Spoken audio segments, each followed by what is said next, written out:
Greetings and salutations, loyal viewers of this channel. My name is Sean. I will be your captain. We will board this vessel because today we have to set sail for one of the greatest achievements, one of the greatest maneuvers in American courtroom history, and that is a three-time felon managing to clear the entire bench in a hurdle in what was obviously a defensive lineman-inspired tactic to stop a QB sneak in order to attack the judge. I'm not going to hide the ball from you guys on this particular one. There is a broader policy implication that we do need to talk about, but overall, the reason we're talking about this is because of the video. It is ridiculous. Let me just give you a taste of it right here. But there is an insane felony history and an insane failure in the criminal justice system that is behind this that I also want to talk about. But before we do, thank you to everybody who signed up over at actualjusticewarrior.com/join. Give me the money. Give me the money, okay? And thank you to the podcast listeners, Spotify, Apple, and Google's podcasting platform.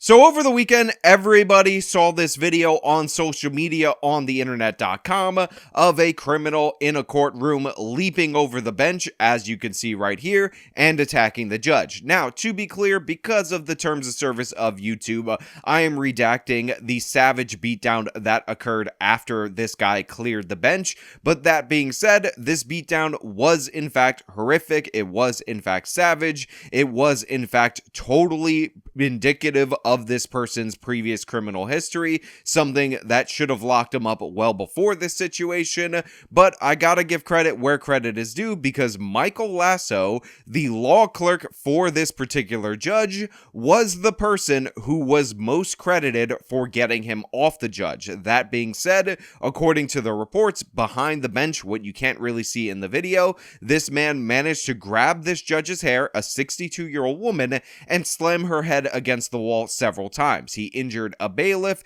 he injured a marshal, he injured the law clerk, but he was pulled off eventually. And by the way, he did appear back in court to continue his sentencing for the crime that he was originally convicted of, which I also want to talk about, because the prelude to the viral clip that everybody saw is very interesting and we need to discuss it as well.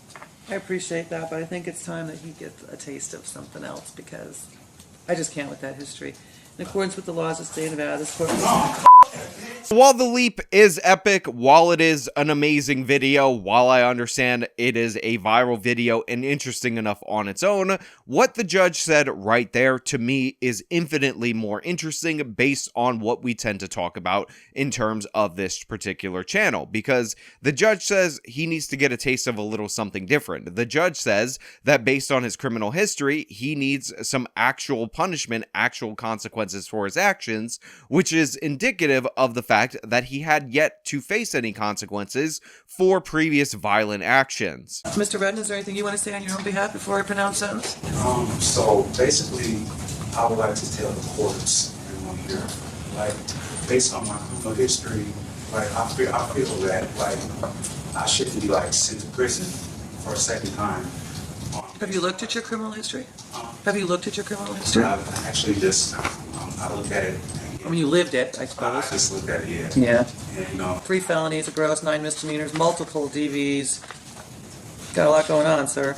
yeah, I just figured, like, Battery on a protected person, robberies. So according to the New York Post, Deobra Redden, age 30, who actually attacked that judge, which was a Clark County judge called Mary Kay Holthus, was sentenced to 19 to 48 months in prison for a baseball bat attack, which was the original reason why he was in court in the first place when he decided to leap the bench. Now, in that particular baseball bat attack, he had threatened to bust somebody's kneecaps. I'm assuming that's what the baseball bat was for, and it is reported reported by News 8 Now out in Las Vegas that he caused substantial injury to that particular person. Now, he did plead guilty in November. However, in May, he was ordered to go to a state facility for behavior to determine his mental competency. So Redden, who already had multiple felony convictions under his belt, multiple violent felony convictions under his belt that dated back, as far as I can see from the local news reports, to 2018, was just released in October from a behavioral facility, pled guilty to the crime in November, was let out pending sentencing, didn't show up for his court date in December, and then ends up coming to court via a bench warrant January 3rd when this incident took place. And if you look at his history, these aren't baby violent felonies. I already told you about the most recent one, which was the baseball bat attack, where he threatened to bust out somebody's kneecaps, the hallmark of somebody who's mentally ill, and definitely needs behavioral counseling for sure instead of prison time.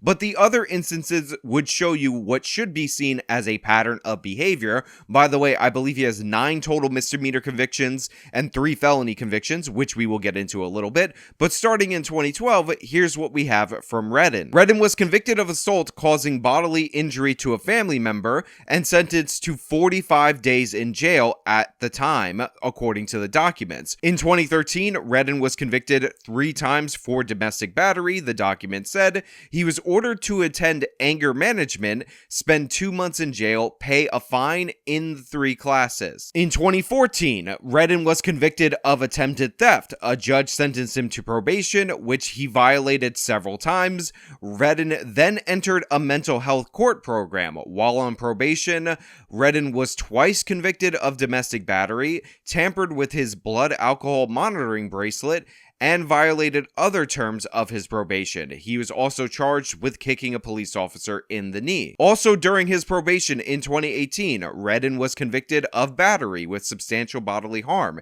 In that case, he bit a woman and broke the windows of a man's car with a rock, the document said. Again, a judge sentenced Redden to probation. A judge honorably discharged him from probation in 2020 and in 2021. In 2021, guess what? He was convicted again for domestic battery. In that case, a different judge sentenced Redden to prison for a term of 12 to 30 months, but a board granted him parole in 2022. In 2021 as well, police charged Redden with attempted home invasion and destroying the property of another person, the document said, and it was unclear if Redden's arrest for these charges happened before he was remanded into custody for the other instance. I just figure like I'm in a better place in my mind, my mental health. I have a support system. I just got hired as a teamster for, the union, making $20 an hour. And like the reason behind every single domestic violence, I've been dealing with mental health, and I didn't know that I was dealing with mental health. And they put me in mental health court, and I still didn't know that I had a mental health problem until it was August 2022. In January of 2023, a year before this, Redden appeared before Holthus, the judge that he attacked, on those 2021 charges. Redden pleaded guilty, and Holthus released him without having to pay bail. That February, Holthus sentenced Redden to a year of probation, record said. Redden violated his probation in October, and Holthus ordered him to serve 106 days in jail. It was unclear why Redden was released before the January 3rd incident, or even if he served any time in jail. I realized I have a problem with this, and like having a dictionary and like understanding myself, getting to know myself a little better, and applying it to my personality, and having an epiphany at that moment in those instances, and just like trying to learn from my mistakes, And I feel like I shouldn't be sent to prison, but if it's appropriate for you, then you have to do what you have to do. But I figured that, if I'm in a better place in my life, I'm not doing drugs, I'm not out there committing crimes now, and I feel like I should be given a shot because I'm in a better place than I was then, but I'm a person who never stops trying to do the right thing, no matter how hard it is. And I just, and I'm trying, and I never give up trying to do the right thing. I know I'm not a rebellious person. I don't want to be standing here. I don't want you to have to, sit up here and waste your time as well. So what you'll notice by that lengthy criminal history that goes back well over a decade is that Redden is a career criminal. He's committed crime after crime after crime, and guess what? Most of them were violent crimes, and if they weren't violent crimes, they were often attached with the threat of violence, a threat that he often delivered on. And guess what? He was given break after break after break. He was diverted over and over again to mental health programs. He was diverted to mental health courts. Every excuse in the books was made for him, as he was assigned probation repeatedly, including being assigned probation by the very judge almost a year before he leapt over the bench to attack her, because guess what? That judge had it out for him. And the reason why that judge allegedly had it out for him is because at one point in time, she actually violated his probation, ordered him to serve 106 days in jail, 106 days in jail that he did not serve because he wouldn't have been out for this attack in the first place that occurred in the courtroom. And he was angry at this judge because he felt like she had it out for him, that she had an axe to grind against him. So one of the very judges who contributed to giving this guy break after break after break, letting him off with slap on the wrist after slap on the wrist, wasn't even treated with any gratitude by this criminal, because she ultimately ended up bearing the brunt, bearing the consequences of the actions of the criminal justice system, letting this guy out over and over and over again. Now, she didn't do anything different from those other judges up until the point where she actually violated his probation, because it turns out he was consistently violating his probation, so maybe that little taste of consequences was enough to build up the anger inside of him. And then when she actually decided that she was going to hold him to account for his felony conviction, that's when he lost it and decided that the system was unfair to him, rather than the system being unfair to his decades worth of victims. Now look, Ridden came back to court, was sentenced before this very judge, but he is due in court yet again, despite the fact that he claimed that he had mental illness after attacking the judge in his additional hearing. But the fact of the matter is, we're likely going to finally see an end to the Ridden problem, because he's been charged with a bunch of felonies, including official court intimidation, extortion, and all that, because he finally attacked somebody who matters. And this is one of the major problems that I have with the current criminal justice system. It feels like certain people who deserve a break never seem to get it, but people who show us a pattern of behavior, who show us a violent tendency, who show us a long history of not following the rules of their probation, are so entitled to getting slaps on the wrist that when they finally don't get one, when they finally face consequences, that's when they go off, that's when they end up attacking somebody, and only then when somebody gets attacked. And to be fair, the judge says that she was going to sentence him to this sentence prior to being personally attacked by him, and based on what she said leading up to the attack, I think that's what we would have expected from her anyway.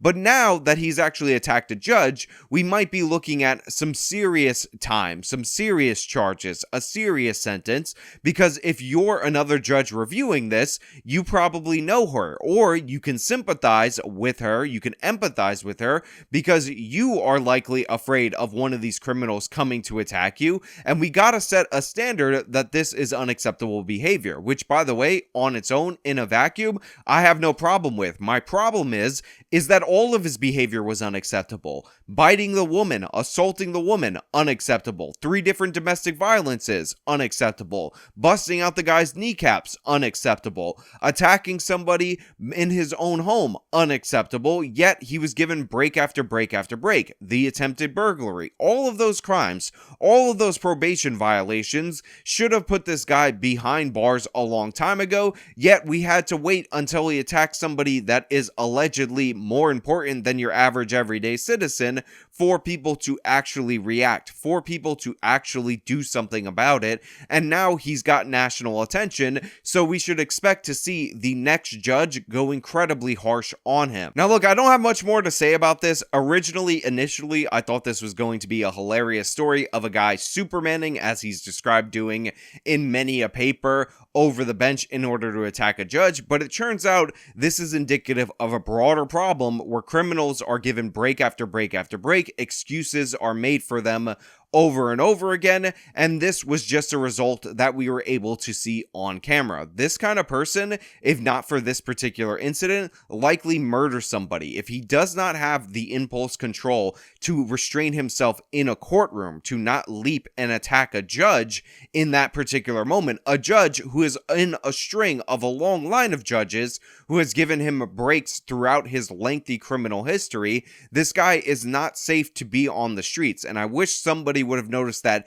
before this instance, not just for the judge's sake, but for all his other victims' sake. But now finally we can do something about it. But hey, those are just my thoughts. Let me know your thoughts down in the comments below. If you like this video, show them by leaving a like, subscribe for more content, follow me on my social media, support me via the support links in the description of this video. This has been me talking about the greatest leap in courtroom history. Till next time.